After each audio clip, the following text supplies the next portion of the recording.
Hello, what's up? Hey, how you doing? Welcome to the one, the only video game show. I'm your host, the motherfucking genius, Jodecideion. The one, the only video game show is my take on sports talk radio. If you're familiar with shows like ESPN's Mike and Mike in the Morning or The Herd, my plan is to bring that opinionated news coverage to YouTube in the form of this series. Also, the creation of this series is due to people constantly asking me, A1, I like your opinion on things, but you don't do a podcast no more, and you don't upload videos consistently. So where can I hear your opinion on what's going on in the video game world? Well, here's your chance. The one, the only video game show will cover the entire video game industry. And I'm going to tell you this, I'm not holding anything back. I'm going all out. This is Jodecideion from Twitter. Okay? So get ready. It's time to insert coin. Press start.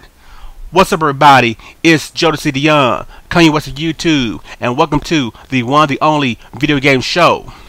This is the press start, insert coin segment, basically where I look at various news from the past week, major news, interesting stories, and just give my opinion on them. So let's get started. Level 1. This week in Las Vegas, GameStop held the GameStop Expo. Basically, it's E3 for all GameStop managers, a place for them to see all the current product and games that's going to be released in their stores this year. Now, let's be honest here. This is not major news. This expo goes on every year. It shifts from Las Vegas to San Antonio.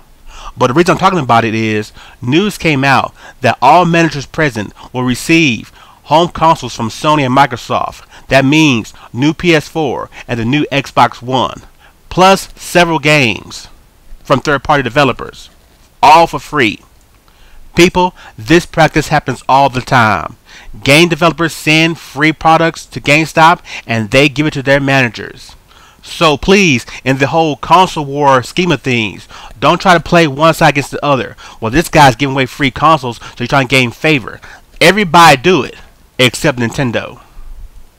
Nintendo rarely, and I mean rarely, give any kind of product to GameStop that they then can give away free to their employees. It's going to take a real special occasion to get any kind of free merchandise from Nintendo. So if you wonder why when you go to your GameStop and they're always promoting Sony products or Xbox products but never Nintendo products, yeah, there's conspiracy there. But you know, if someone's giving you free shit, you're most likely to push their shit. And if you don't get them from them, you might be kind of a little pissed off at them and don't want to promote them as much.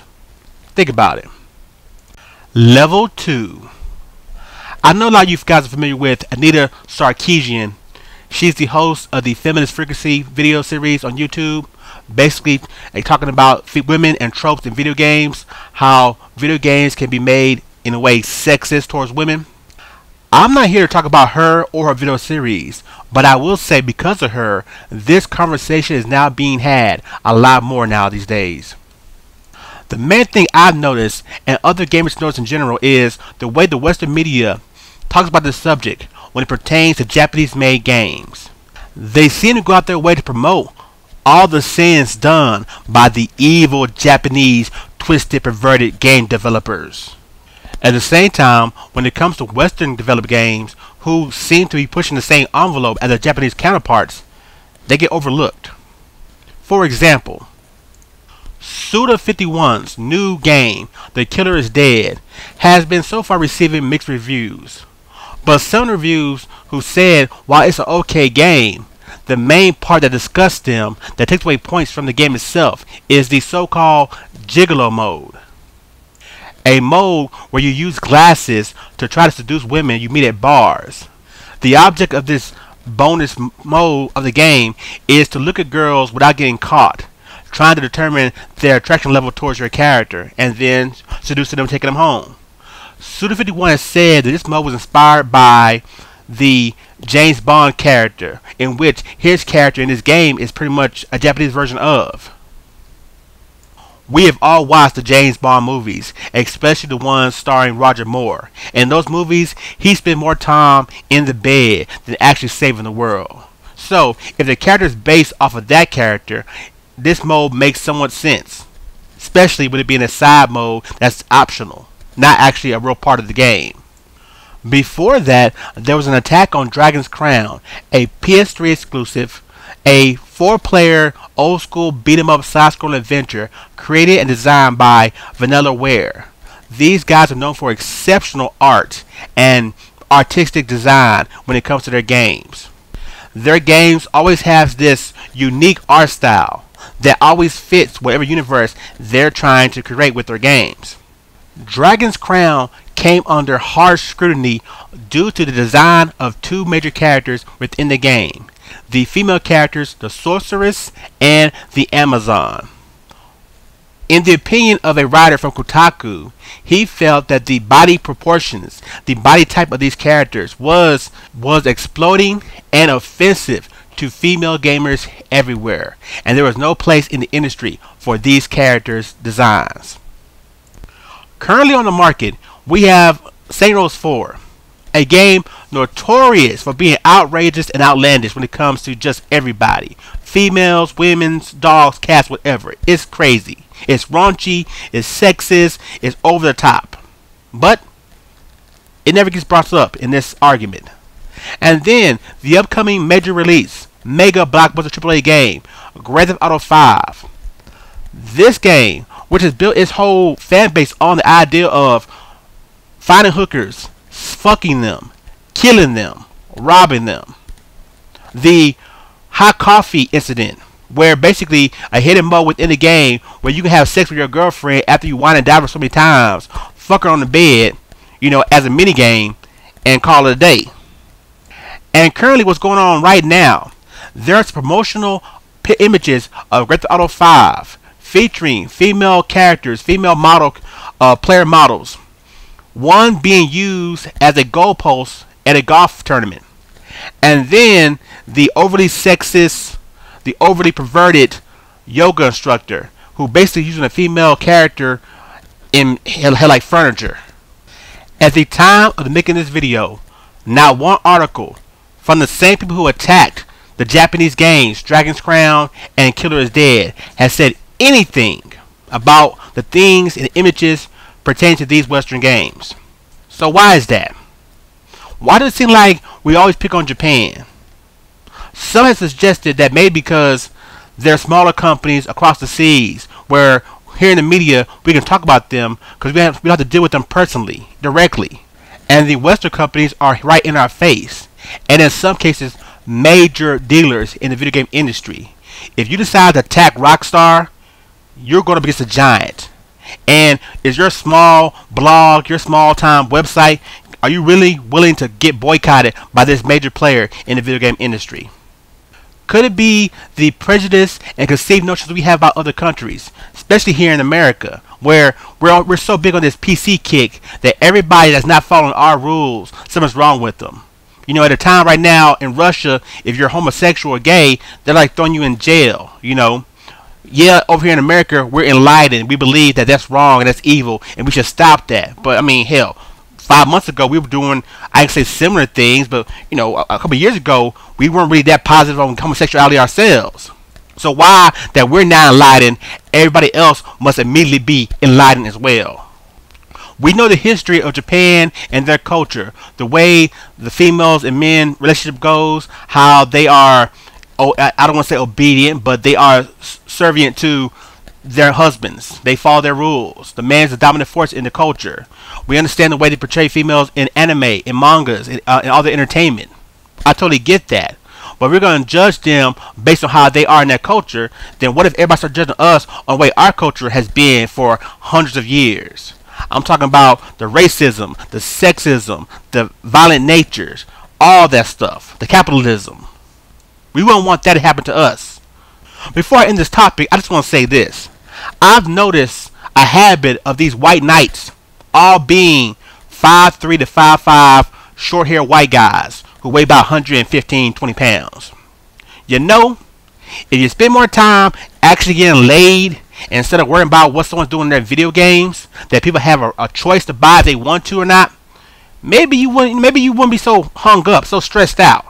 You don't see no average size guy. You don't see no 6'5", muscle bound guy who's in the video game industry. Well, you don't see any of those anyway. But you don't see a guy who has sex with females who can get some. You don't see him worrying about this kind of stuff because it's not important to him. It's other things going on. It's always the guys who not getting any, the guys who had a problem about how big a breast the character on a game is or how a character look. If you're a female and you're offended by the way games are portrayed and everything, I totally understand that. Me being a black man, you can't tell me how I feel about racism, and I can't tell you about how you feel about sexism.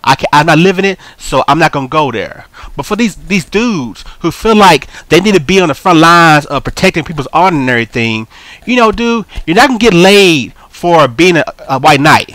Your ass ended up in the friend zone. Think about it. That I'm covering this opening segment on the one and only video game show. The Nintendo Wii U has received a price cut, a repackaging, a rebundling, what you want to call it. The Black Deluxe Wii U that comes with 32 gigs and Nintendo Land has been reduced by $50. Instead of $349.99, it's now $299.99. The original white 8 gig Wii U is being phased out. So from now on, there'll be only one model to buy if you want to purchase a Wii U, the deluxe version. Besides the price cut, Nintendo has also decided they're going to release a special edition Wii U 32 gig Black Edition that comes with the Legend of Zelda Wind Waker HD remake. Again, that's being sold later this year. This is one of many moves that Nintendo announced this past week. The final move, the introduction of the Nintendo 2DS, I will talk about in the final segment of the one and only video game show called Game Over. So look forward to that at the end of the video. But besides the new bundle, besides the price cut, Nintendo also gave firm release dates for major games coming out at the end of this year. The price cut is without a doubt a strategy to try to boost Wii U sales this holiday season. You have all these great games coming out, make the system a little more affordable so people are willing to buy it and purchase new games. Also, it has to reflect with the launch of the PS4 and Xbox One. The PS4 is in that price range, so Nintendo had to do something to counter that. Nintendo is really hoping that the software they release at the end of this year will start selling Wii U's. And I'll be honest with you, and in my opinion, with some of the games they got coming in this year, a price cut probably wasn't needed, but I'm glad they did it. Nintendo, this is the time to get real serious. You needed Wii U to start flying off shelves, especially in a market space that's added 2 new consoles. The main thing I took out of this, more than anything, is the price of these new games Nintendo plans to release later this year. Taking it back to the PS2 GameCube era price of $49.99. This is something that gamers have been crying for more than anything. Get games back to an affordable price, especially with the added DLC you got to pay for these games. But you can get games back to $50. Gamers can feel they can walk into a store with $100 and buy 2 games instead of walking into a store with $100 and buy only one $60 game. So this is a great move by Nintendo. I hope they do it on their 3DS software, cutting those prices back to DS prices, whatever. Cut the prices back to something that's more affordable, that's more attractive to gamers, and I believe the games will start flying off the shelves, which will also help you sell more hardware. Alright everybody, we'll be back in a moment on the one and only video game show. Alright everybody, welcome to Player 2 Start on the one and only video game show. I'm your host Jodecideion. This is part of the video where I interview one of my peers from YouTube. YouTube celebrity, YouTube legend, YouTube newcomer. Whoever it is, I'm going to try to find them, talk to them, ask them questions, and let you get to know them. This week, in the first episode of this new series, in the premiere episode of this series, I have the legendary longtime YouTuber, Zephyrnix. What's going on, man? What's going on? What's going on, Zaph, man? Zaph, man, before we get started, because I know, people might not be aware how long you've been on YouTube. You know what I'm saying? You're one of the forefathers of YouTube. There's very few of us who can say that, but you've been here since the very beginning of this YouTube community. Back in the old days with El Presador, Trey Brotherhood, all that good stuff. at the very beginning, Chad Warren, that time period, after that, you've been here. And Yeah. you've been able to sustain yourself through this whole time, no matter what's happened, the highs and lows, the PS3, like I said, the PS3 Brotherhood, the rise of the Wii Network, the rise of the End Up Nation, the fall of it, the Xbox Republic, whatever's going on, Xbox Strong, whatever's going on, you've been here. The PC Master Race, you've been here doing your thing. And so, if you don't mind for a second, just let the newcomers know, because there's a lot of new guys right now doing videos, feeling they're the new thing, whatever, and they don't realize that some old guys, the old lions, the Circle of Life type thing, Lion King, the old lions still haven't left. They still got their territory they're protecting and they controlling.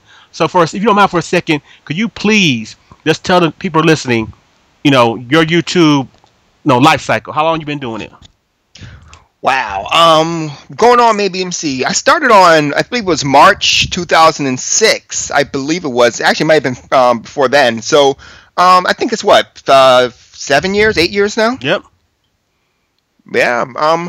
I started on this one channel called Zephyrnix, where my first video I did was a video on a video that I saw, like basically a response video. It's one of the first response videos on this kid named God of GTA 4. And so there were just a couple of things that he was saying in this video that, was not correct. So I went ahead and just kind of, well, as they call it now, kind of exposed it, kind of told the truth, basically just told the truth. And that's pretty much been the way I try to do things for a very long time. I haven't really gotten away from that, but the video was just there to kind of test to see what I can do with my first video and how good I really was using a video program. And actually, it's actually went pretty well. So, I've been doing it for 6 years, just having fun and, not taking things too seriously and getting caught up in all the fun as everyone else has. Right. And see, going back to that, I remember you back in the day from being that guy, like you said, now the word is called exposed. That's the word now for it. But you were that guy who's kind of like always came out and kind of, in a way, told the truth, told the honest truth, or as Flunk Master Flex says, the factual, proofs, like the evidence, you know what I'm saying? Yeah, irrefutable factual evidence. Yeah, I'm saying you always been that dude. And so when you started doing YouTube videos, was that your main agenda? When you wanted to come out and say, no matter what was going on, no matter what was being said, do you want to be that guy to speak the truth? Or, was it about being the truth? Was it about being a truth teller, or was it about just exposing people? What was your main purpose? Actually, that's actually it. When I got here, I saw a lot of. It wasn't as bad as it was now, but there were a lot of people just really ignorant in how things worked and just ignorant in truth when it comes to gaming. So what I did was I started my channel just to simply, kind of like have fun doing it, but at the same time try to educate a lot of people. And I kind of realized that later on, just people don't want to be educated. They just want to believe in what they want to believe. So it was definitely it was something I wanted to do, and I kind of feel like I failed at it because at the end of the day, like, when you go ahead and compare 2006 to 2013, right, there are just way more ignorant people out there, sadly. So it's like, yeah, I didn't get to do what I really wanted to do, and that's just basically make sure I educated people and let them know exactly what was what. So, I just kind of ended the day with, just having fun, and I still do what I do. I come out there, I'll say what I have to say, and things of that nature, but, Exactly, and believe me, I share your saying, your idea about that. My whole agenda was to educate and teach people, and as you see, no one's learned anything. You know what I'm saying? It is what it is. Or maybe the people who did learned and just left. Decided it wasn't for them and just got out, and now there's new guys coming in. It's basically a freshman class every year on YouTube. It seems like coming in with the same freshman mistakes, doing the same dumb shit, and you gotta reteach them. And at a certain point, if you're a teacher, you're a professor, you're not getting a pay increase, you're not getting a raise, so it's like, what's the damn point? You know what I'm saying? But yeah. But going back to that, you've been in some of the, I don't want to say notorious, but some of the famous, YouTube beefs in your lifespan on YouTube. You know what I'm saying? I'm not gonna say who the guys are, because we all know who they are and everything, but you've been YouTube altercations, you know what I'm saying? Video wars, what you want to call it. Actually, I was the first. I'm pretty sure I was in the first ever. I think I was the first ever video war, if you actually want to call it. Mm-hmm. You know.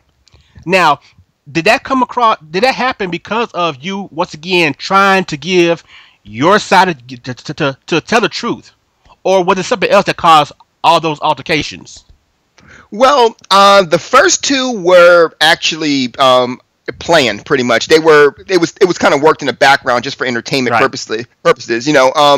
The one, well, not the two, but the first one was the one with El Presidente. Right. A lot of us actually, we were actually talking in the background, having fun talking about what was going on and everything like that. And basically we were kind of psyching each other up to kind of get each other to go ahead and pull out our full potential, Right. which it did work. Unfortunately, it ended pretty fast because something personal happened in real life. So Yeah. when something happens in my real life, it kind of messes up Zephyrnix. So Right.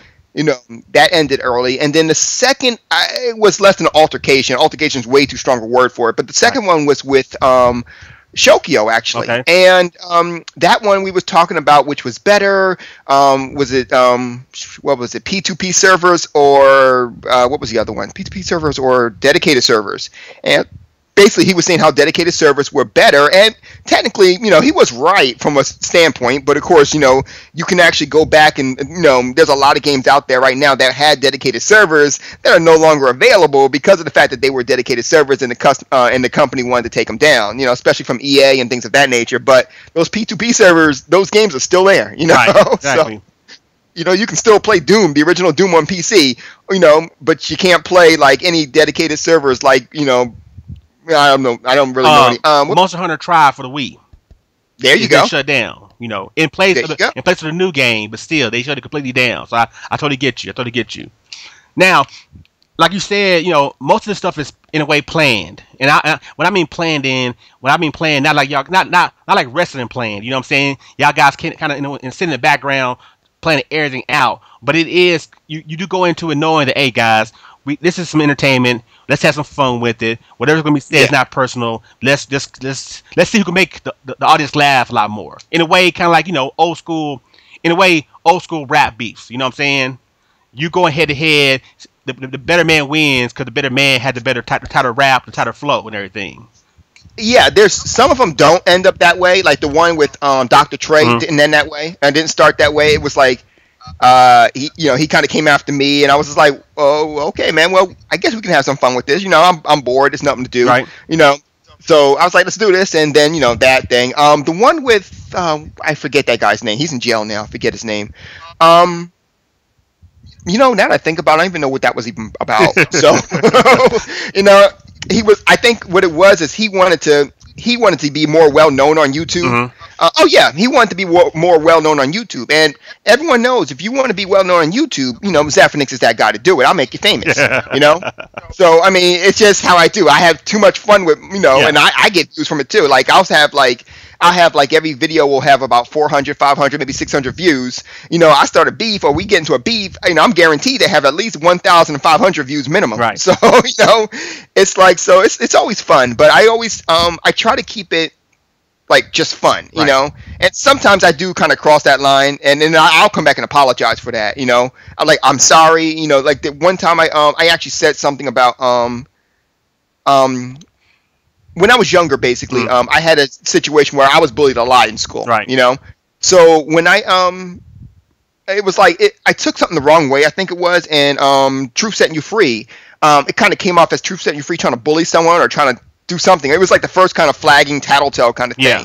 So I basically said that he should just Chris Benoit his family. Okay. Yeah. And literally, like, and that at the time, that was the time that my house where I lived in at the time was just robbed. Yeah. So it was like I felt very vulnerable, and my house basically we went to get bread and butter, and someone walked into my crib and just started stealing shit. Right. So it really got to me, and that was kind of like I said before, in real life, like Zephyrnix, the things that happen on YouTube doesn't affect my real life, but things in real life happen and affect Zephyrnix, Yeah. So a lot of people saw that. So I apologize for that, and I even spoke to him on the side, said, bro, I apologize for that. It was so wrong of me.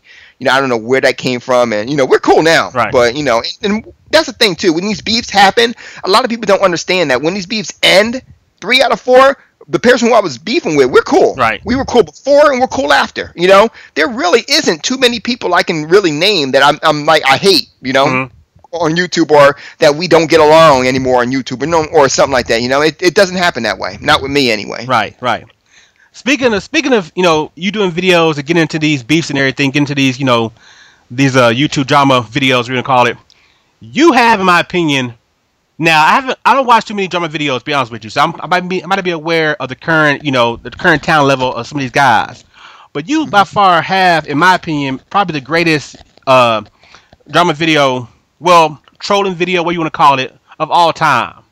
And for me, it's mainly because the creativity. Like for me, YouTube for me is, I'm an artist in real life in a way. Not like I make money off of art, but I've always been an artist, into the arts, music, drawing, things like that.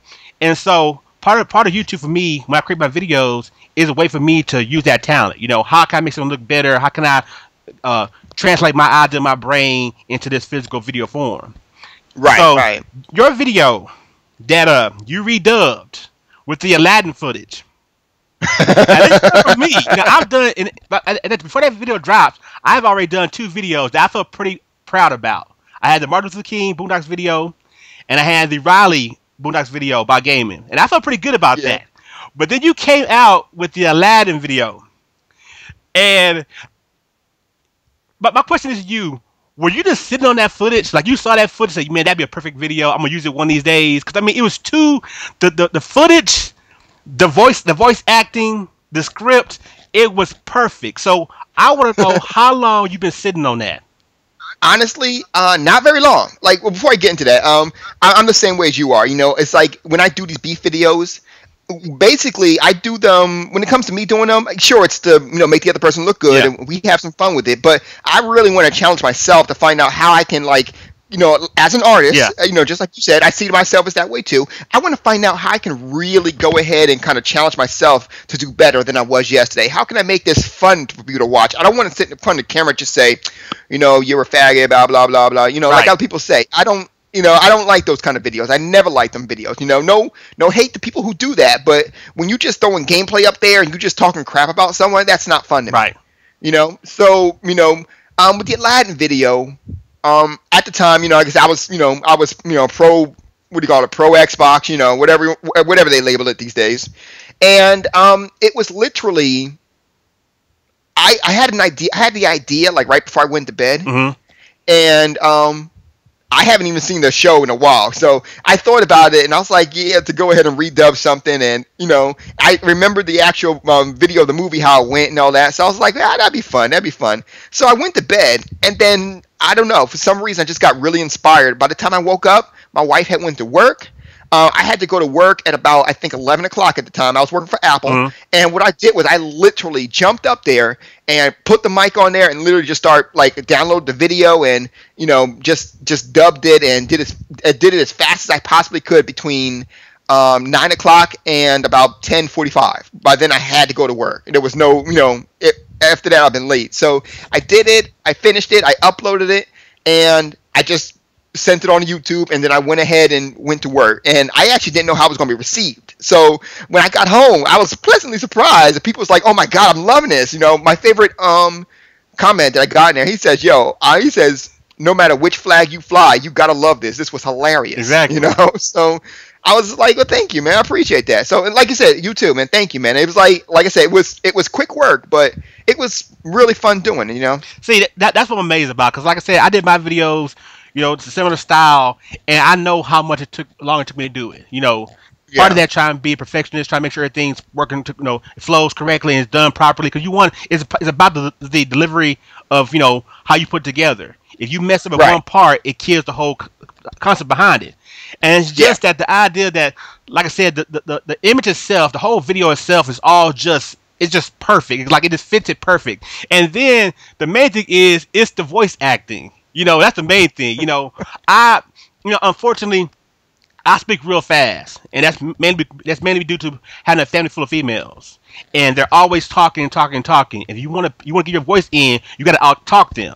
And so I talk extremely fast. So I know myself, my voice is not my main. If you like my videos, you don't like it because of my delivery or my voice. I know that. And so I totally appreciate and respect the way you were able to dub it like you did.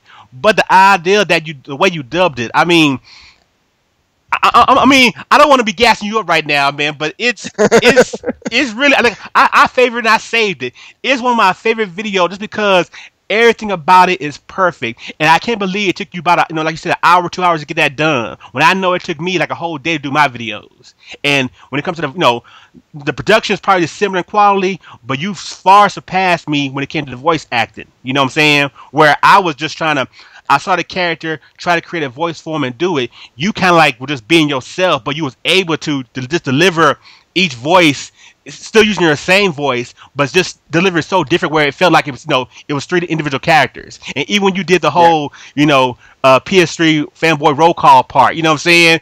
It's just, you know what I'm saying? That was brilliant, my friend. I just want to say that. Okay. Well, thank you, man. Okay, so here's another question. You've been on YouTube for a long time. And I've been aware of you on YouTube for a long time. And like you said, you kind of, overall, we're all overall gamers. You know what I'm saying? We all like to play video games regardless of what console, what company, whatever. But like you said, there's been times when a segment of your videos have focused on certain consoles. You've been an Xbox guy in a while for one time, a PS3 guy, a PC Master Race guy, and for a time you was like, pushing Nintendo and and their stuff. Is that all kind of like how you feel at the moment, or I mean, how did that go by? Oh, yeah. Well, for me, like a lot of people like to throw labels. Oh, he's an Xbox fanboy, and like Hard 8 Times like to say, Zephyrnix don't know what he want to be a fanboy of. Today he might be an Xbox fanboy. Tomorrow he might be a PlayStation fanboy. Right. So I mean, I laugh at it. But honestly, what it is that I don't really fly any flags. I like all gaming.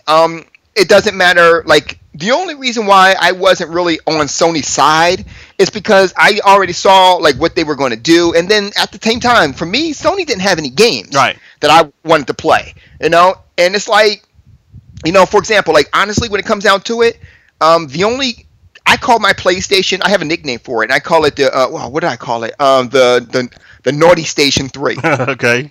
Because I don't play it unless it's Naughty Dog game. Like seriously, It's like I have PlayStation Plus, but when it comes down to it, unless it's like there are certain games out there like what do you call that? Pirate Warriors, One Piece Pirate Warriors, which I do play. But aside from that, the only games I really play on there is actually Ubisoft, excuse me, Naughty Dog games. So it's Uncharted, and I haven't played Left 4 Dead yet. I mean Last of Us yet, but. I mean, it's just what it is. I mean, it's not really that I'm, pro anything. It's just the fact that I really do like, or I'm feeling what this company might be doing at this particular time. Or, like, for example, Nintendo. To me, the Wii U, it was a great idea. Right. And it still remains a great idea. Now, granted, Nintendo's not handling it very well. Yeah. But the system itself, the thought of having a second screen on that on your joystick here is beautiful. I mean, honestly, I'm loving it. Like when I finally get a game that I can play on my Wii U, I'm absolutely loving it. Yeah. I mean, I've used it for a lot of different things now. So it's like as long as they, it's like, but they kind of dropped the ball, in my opinion, to the point where they, I don't know why they didn't realize that they needed to push out a lot more games with it, but they didn't. And for some reason, they want to get like, what is it called? What's that company called? Who's the company? Retro Studios. Yeah. To go do Donkey Kong. And it's not that I have a problem with Donkey Kong. I'm looking forward to Tropical Freeze, or I believe that's what it's called. But I personally would have liked to, and I'm not even a big fan of this. I'm not even a big fan of the Metroid Prime series, but I would have liked to see Metroid Prime more than I would like to see Donkey Kong. And if it was Donkey Kong, I would have liked to see maybe the kind of a throwback to the original 64 version of Donkey Kong. It's just, I don't know. It's just, I don't think that Nintendo right now is doing it. And then even now, it's like it doesn't take a genius to realize that Sony is not really Sony's kind of being, what is this? Basically, when it comes to the PlayStation 4, I'm seeing a whole bunch of crying and a whole bunch of noise that Sony's making, but they're not showing me nothing. You know, the PlayStation 3 was a great system. No one can dispute that, and I've always known it was a great system. But that's not the problem. It was PlayStation Network that was the problem.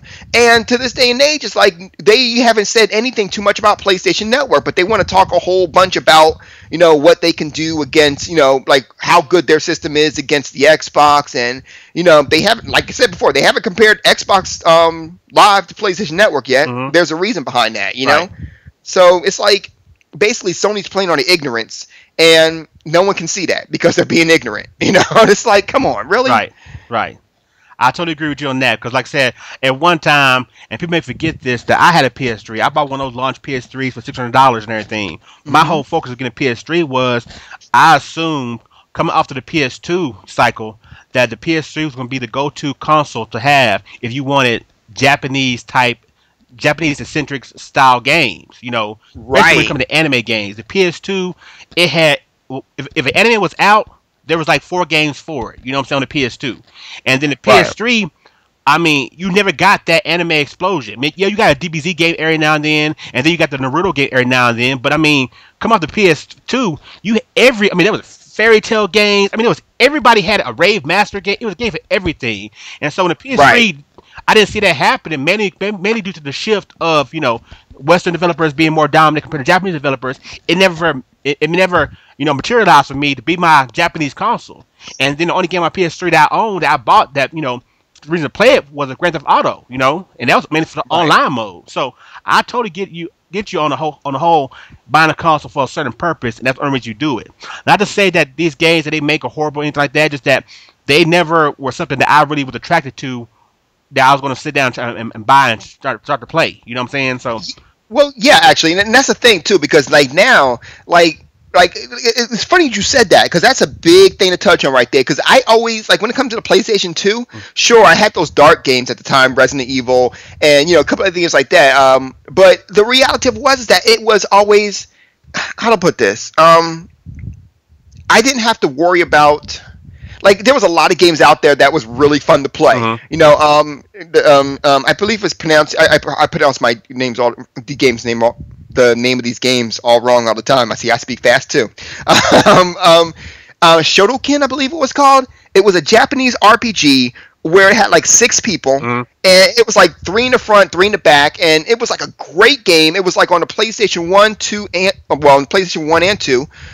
Great games, and it's like they kind of changed that up now for like games that like constantly having to shoot people and constantly having to draw blood, and it's not the fact that I'm squeamish about that stuff, and I can play them too, but the reality of it is that I want to have fun playing my games, and those games are just not fun because they seem to take away from gameplay in exchange for just as gory as possible. God of War is that one game that definitely brings that, because all in all with God of War, basically all you are doing is running across a linear path where all you're doing are slashing in front of you. Right. It doesn't take a genius to figure it out. I've seen children be able to go ahead and eat that game alive, and it seems it really is that easy, and I get bored with it within the first couple of minutes. Right. But then at the same time, people want to hate on Mario. But the thing is, and I'll talk about just like New Super Mario Brothers U. I played that one and I had a ball with it. Me and my wife literally went through the entire game, beat the game, and laughed the whole way through. It was a great game, though people want to sit there and hate on it. right. Now, Zeph, I have another question for you. You're one of the rare guys. I mean, I believe there's a couple other guys. If I remember correctly, what's my man's name? The 7th level. If I remember correctly, you're one of the rare guys like him who actually are or has worked in the industry. You know what I'm saying? You worked for Apple for a while, and now you're with EA. How does that experience? How does that affect your videos? Do you try to come when you do videos, when you have like that, like you said, this inside information or whatever, or you're seeing how things actually done on the inside? Does that make you want to do more videos telling like the truth, the facts about things, or do you still feel like you want to have fun with YouTube? Do you feel like you have to, when you know this information and you know how things really going down or whatever, do you feel like you need to be on the front line and say, hey, look, this is why this has happened, this is what's going on? Or you rather just play the YouTube game, just have fun and make people laugh? Well, here's the thing about that. It's funny that you mentioned that, because I got a video coming up too called "Gamers Are So Ignorant," because I've kind of been I've gotten very well, my thoughts when I first got EA, I was like, wow, I'm working in the industry now again, and I was working with Apple at first, and this one's even deeper into the gaming industry, and You know, and what I wanted to do was I wanted, like, what people was like, oh, well, he hates Nintendo because he works for EA. I was like, dude, the reason why I wanted to work for EA is because of Nintendo. Right. You know, I wanted to be that voice inside of EA to be like, well, look, the Wii U's not that bad. Look what you can do with it. You know, and I'm always saying that. Right. You know, I'm constantly like, you know, like, look, like, especially with the second screen. Imagine taking this gameplay and putting it on that, and look what you did with FIFA, and you know, constantly doing that, and you know. I mean, it does go on false ears for the most part. Believe me, I can tell you stories. But the thing is that I've been really humbled by the experience of working for Electronic Arts because of the fact that I've kind of realized that we are all, and by all I mean myself too, very ignorant about how things work. Like, my God, we are so stupid. Right? You know, and it's not just our fault. I mean, like, these gaming companies don't really tell us. Like, let me give you an example. Like, when it comes down to it, a lot of people believe that they automatically point the finger at EA, thinking that EA's like the problem with these companies and whatnot. Like, for example, with the Mass Effect ending, a lot of people didn't like the Mass Effect ending. Right. They wanted to point fingers at EA. It really was not EA's fault. EA actually had nothing to do with the actual development of that game. You know, it's like EA, all pretty much when it comes to a producer, all they do is pretty much BioWare came to EA and says, okay, we want to create this game, and EA will go ahead and pass it off. You know, they don't really know the storyline or the ending and like that. All they simply do is say, okay, well, we know about your background, and we know for a fact that you are the kind of people who, you know, you make good games, you already known for it, so we'll sign off on it. How much money do you need? Oh, we need this much amount of money. There you go. And that's literally EA's involvement in the whole thing like that. Everything else is strictly on you know, making commercials and, you know, showing the game off to EA, like E3 and things of that nature. All that is them. Right. They don't have no development into it whatsoever. So the actual problem with the whole thing with Mass Effect was squarely on BioWare. And keep in mind, I am what can be called a BioWare fanboy. Right. Anything from BioWare, I buy. I don't even care what it is. You know, and I buy it on multiple systems too. You know, so it's like like Ninja Turtles. I bought Ninja Turtles like for the Xbox and the PC. But anyway, all in all, it's like, so I sat there and I'm like, are you kidding me? This is how it is? And they're like, yeah. They was like, you can't tell no one, or, you know, you can't talk on the phone about that. You know, and I was like, well, yeah, but he's like, but all in all, that's exactly what we do. All we really do is go ahead and give them money to go ahead and do what they want to do. Right. You know, and that's really our limit. That's really what we do. Anything else is strictly for promotions. And it's like all of us, including myself, all this time thought EA was sitting there dragging these companies down. It's not that. It's actually, well, I don't want to say vice versa because it's not it. But it's like it's the companies that are kind of dragging themselves down. And it's like we just see it the other way, you know. And it's like, you know, it's kind of amazing, really. Yeah. You know. Yeah, I got you. It's like, for example, every time there's, you know, something wrong with a Nintendo game, you know, not having certain features or whatever. Let's say the new Mario games with no online, things of that nature. We automatically cry Nintendo of America or maybe Nintendo of Japan and saying, why y'all not doing this and doing that, when it's the guys, it's actually the companies, you know, the Mario group within the company or the HAL lab, whatever, those guys who are actually making the game, is the decisions they make. You know, and it's funny because there was an article I saw the other day where they came out to that. I guess they asked Reggie about how important is online functions, features to Nintendo, and he said, well, they're vastly important. We definitely care about them, you know, definitely. He said, but you know, the guys who made this game here, they wanted a game to focus on this certain style, and so they decided not to add this feature because the way they envisioned the game, they wanted to play like this. So if you you got a problem with that, don't holler at these dudes. Holler at, you know, the guys who actually got the hands and fingers, you know, to typing out the code and everything. So right, I totally get you on that. Well, see, and with that too, that's another thing I really want to touch on too, because a lot of people don't get that. It is not Nintendo's fault that these companies don't have online, because the fact of the matter is that if these companies really wanted to have an online service, they could do it. Right. There have been a lot of games out there that not only did not use, well, basically it's like a PC. You know, how do you think PC gets online? Because they make it that way, right, you know, by doing P2P or their own dedicated server. So if they really wanted to do it, they could do it. It's already been proven. Look at some of the games that are available already on the Wii U. Right. So anyone coming out there saying, "Oh, you can't do it," no. it's already been done. The heck are you talking about? So and if these companies can do that, and these companies are not doing that, who's to blame? Not Nintendo, but the companies who are actually creating the games to begin with. Right. That's just common sense. Exactly. Zephyrnix, man, before I let you go, I got 2 more questions for you. One, the first question is, where do you see, and this is especially a good question for you since you're in the industry, but honestly, after this generation, where do you see the gaming industry going? Where you see it being at? I can't answer that now, and I'll tell you why. Because I have to see how. Like I'm good at that. I'm good at going ahead and saying I know exactly what you're going to do. By this time, I'm usually right. Most of the time, but there's been times I've been dead wrong. But I've been my right to wrong streak has been a lot better than that other guy on GT. What's his name? Hell.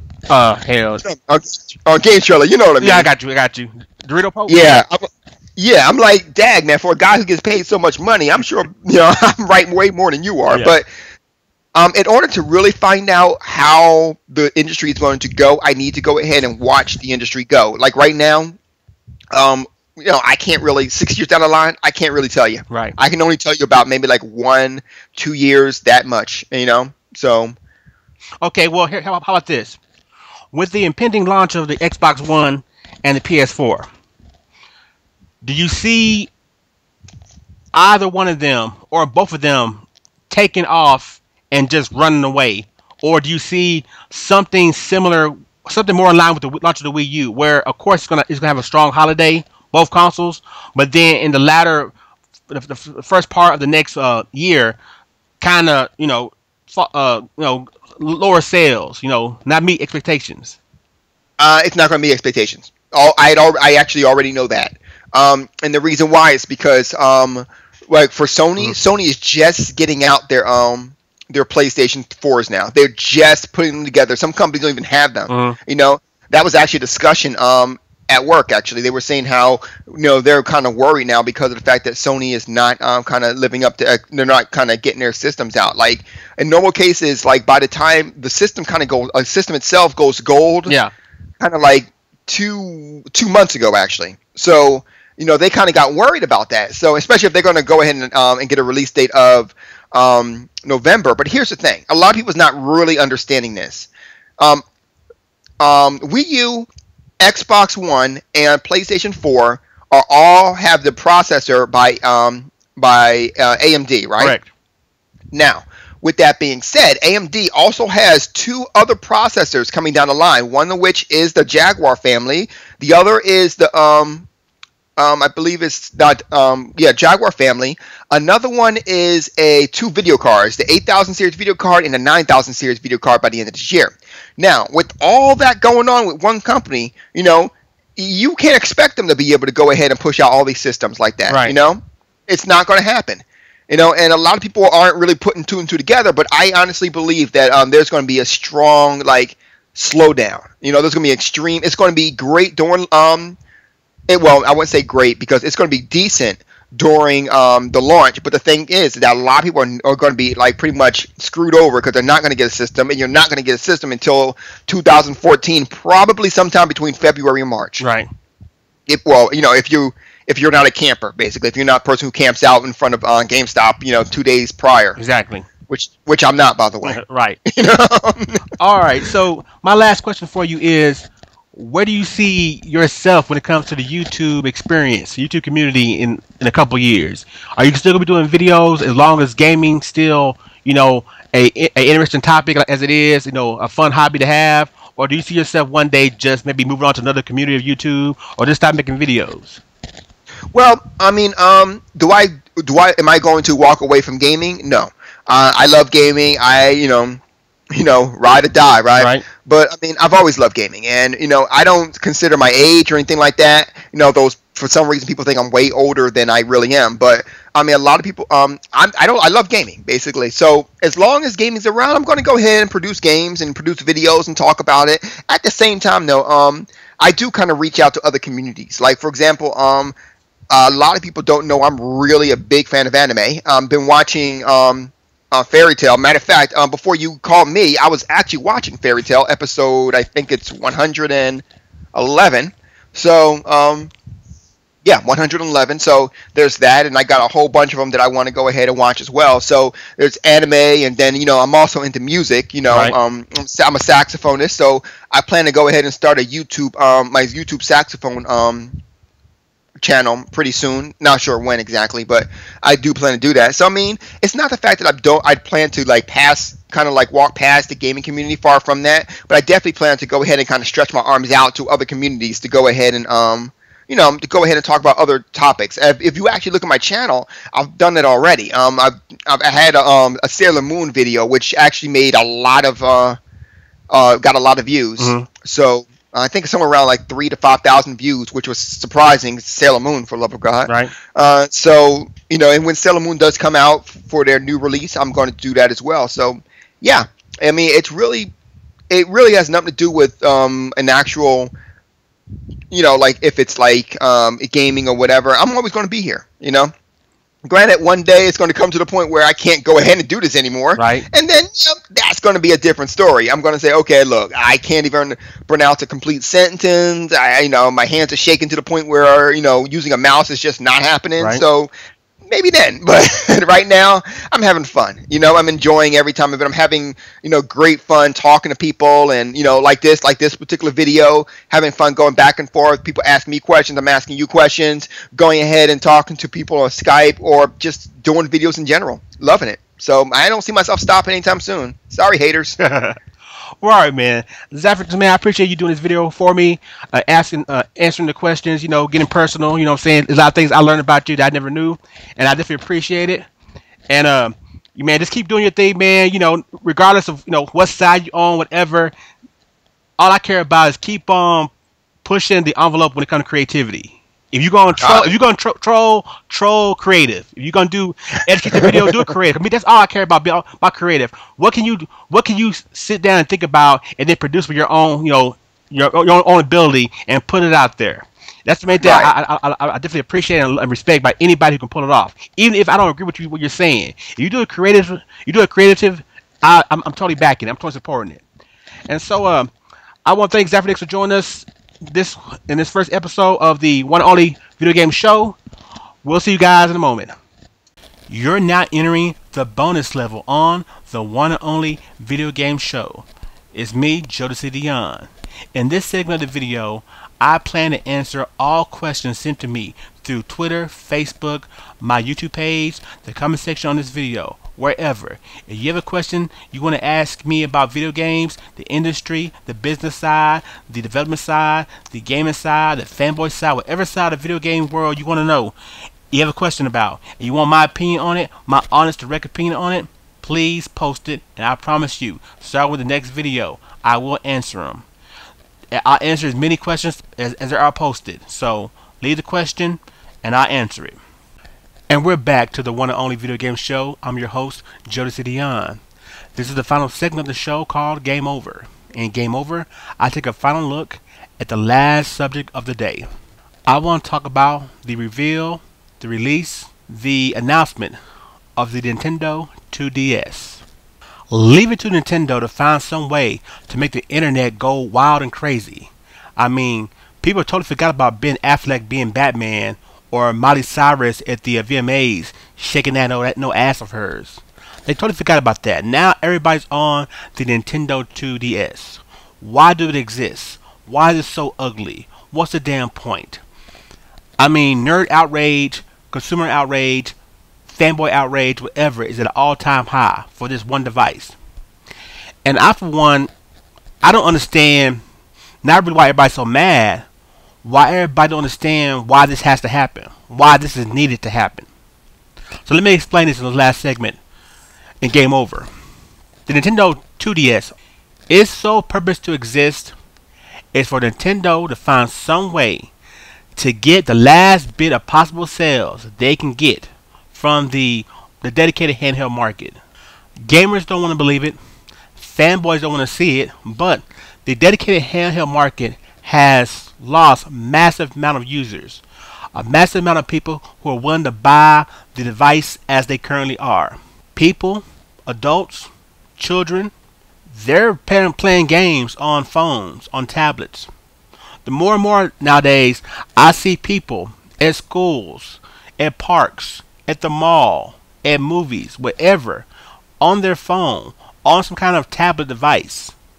I don't see people carrying around consoles. If I do see people carrying around consoles, they're usually at game stores. So basically, you're already you're already part of the culture. Despite all the graphs you want to use and how you want to angle and compare and contrast all that stuff, the video game market has shrunk. There are not a lot of people buying as games and consoles as it used to be. The Wii came out of nowhere and expanded the market to a whole group of gamers. And now Nintendo's having a hard time bringing those gamers over to the Wii U. So they're out there floating in limbo. The PS3 Xbox market is basically the PS2 market split in half. That's pretty much what it is. The handheld market last generation, thanks to the DS, was dominated by Nintendo. But the main thing was Nintendo once again found a new market of people to sell to, a new group of gamers. They hit female gamers hard. They've hit older women market hard. They hit older men market hard. Anybody and everybody played a DS for some reason. And it showed for it when you saw the amount of games the DS had, and the amount of successful games, and the amount of variety of successful games it got. And Sony was able to, benefit from the DS success, create a little market for themselves. But now, as you can see with both consoles, the 3DS and the Vita, that market's gone. So now the 3DS and the Vita, in some cases, are fighting over the same group of people. But Nintendo has the advantage because since they established the market, the majority of people who are into handhelds are into Nintendo's handhelds. That's why the Vita's suffering so bad. They weren't really able to establish a market themselves. They just basically became an alternative. Or, hey, you can't find this game on this console, we have it over here. Another option at a store. You go to one store and you want to buy something they don't have in stock, so you decide to go to another store to buy it. No, you want to be the store that everybody goes to no matter what, because you always has what they need. You're always going to be able to supply them what they need. And right now, when it comes to games, the 3DS has a good variety of games that supplies everybody. That's why the Vita is selling so bad, because it's always been that second store to go to when it needs to be the main store. And with the 3DS able to get those games that made the Vita successful, the 3DS is the one stop. But that's a different subject altogether. The Nintendo 2DS is Nintendo's last attempt to get those gamers who bought DSs, who may be still interested in dedicated handheld gaming, but not enough to go out there and buy the console as it currently is, due to maybe the price of it, due to maybe the functionality of it, or in some cases just really not that interested in gaming, but they got it because it was hot, it was trendy, it was popular. In 2004, Nintendo released the Fat DS. In 2006, they released the DS Lite, which then propelled the DS to selling massive, huge numbers. In 2008, they released the DSi, another modification of the DS Lite, adding camera functionality. By 2011, 7 years after the launch of the DS, the 3DS was on the market. So Nintendo was already moving on to the next generation 7 years after the DS was launched. Now, according to Nintendo's math, in 2013, that's a total of 9 years, the DS has now sold about 153 million systems. Maybe 154 million systems, but 9 year span. The 3DS, which launched in 2011, has now been on the market 2 years. And in this 2 year span, we've already seen a XL version and now the 2DS. So as you can see by the rapid pace of Nintendo making these modifications, they're well aware that the consumer base is not attracted to this product. They're not, they're not following, they're not buying it. So the 2DS is actually Nintendo's last ditch effort to finally reach those gamers who are still sitting there on the side, not really wanting the console as it is, or maybe not really interested in gaming as it is. But it's their last chance to get them, because they don't get them now, they're never going to get them. And think about it. The 3DS launched 7 years after the launch of the DS. We're now in year 2, going on year 3 of the 3DS. That means the next Nintendo console, the next brand new console, the 4DS, the Nintendo tablet, the Nintendo phone, whatever you want to call it, it's 4 years away from now. We're 4 years away from the next generation of the handheld to be released. So Nintendo has this small time span to try to make as much money they can on this console. At the same time, you got the whole Wii U situation where they're losing money on that, and the games are bombing and everything. So Nintendo is trying to make as much money they can. So if you can deliver a device that's still fully capable of playing all your DS games, all your 3DS games, but then at a cheaper price for consumers who maybe are interested in gaming but not enough to spend the money on it, because, you know, why buy a $199 console where you can buy you a phone or a tablet or whatever that does way more things, you know what I'm saying, with way cheaper games. If you can release a console that's cheaper for the consumer, and at the same time remove the one feature on this handheld that made it so expensive for you to sell it. Remember, the 3DS is still losing money for Nintendo because of that screen that allows you to get the whole 3D effect. You remove that, you got a regular screen now. Nintendo's probably gonna make money on every 2DS sold, and at a cheaper price, timed at the same time as Pokemon X and Y coming out. This is our last ditch effort to jumpstart these sales. Because if this thing don't blow up, if we don't start seeing DS type sales with the 3DS, or I'm sorry, with the 2DS after this launch, then I mean Nintendo's pretty much gonna ride the rest of this console generation out, you know, with the 2DS and the 3DS, refocus with a new console in the future. But they're not going to be making that extra money to cover them with the losses they may still take with the Wii U. I mean, this is pretty much the same scenario. What we have right now is the same scenario you had during the GameCube, Game Boy Advance era. The GameCube was over here flopping and bombing and everything, not moving any consoles, but Nintendo still made more money than Microsoft and Sony due to the success of their handheld market, the Game Boy Advance, which sold pretty well, but it wasn't a DS. It wasn't a monster like DS. The 2DS is Nintendo's Game Boy Advance SP. That's what it is. And so while if you're already an owner of the 3DS, you have nothing to worry about. It's not meant for you. It never was. If you feel a need to trade something in and buy something new all the time, that's your fault. You know, you got to look at yourself and think about what's wrong with you. This is for the people who are still sitting on the sidelines, thinking that a phone and a tablet can supply them with all the games they want.